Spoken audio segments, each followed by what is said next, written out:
असीं अर्ज़ था करियूं असांखे पाणी कढी ॾियो। या तो हथियार खड़ो का गोली हणो असांखे मारियो, या महिरबानी करे खुदा जे वास्ते असांजो पाणी कढो। हिते नेशनल NDA आहे, PDA में आहे, उन्हनि जो छा रोल आहे, उहा हिकिड़ी तव्हांजी सवालिया निशानी आहे।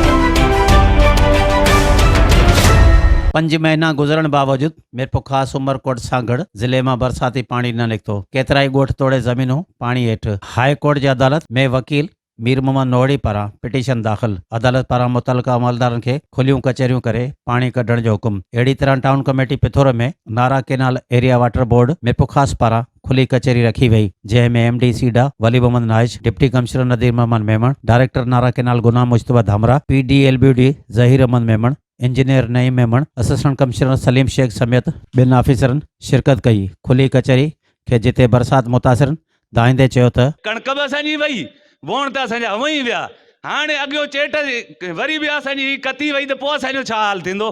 110 एकड़ असांजी ज़मीन आहे, तंहिंमें 7-8 भाउ आहियूं असां, कहिड़ो असां रोज़गार कयूं। ही पाणी जो वञे पियो सभु असांजी ज़मीन अॻिते पाणी छोड़ आहे किथे। तव्हां वटि गाॾियूं न आहिनि, आऊं गाॾी करे थो ॾियां, टैक्सी करे थो ॾियां। ख़ुदा जे वास्ते असांखे पाणी कढी ॾियो।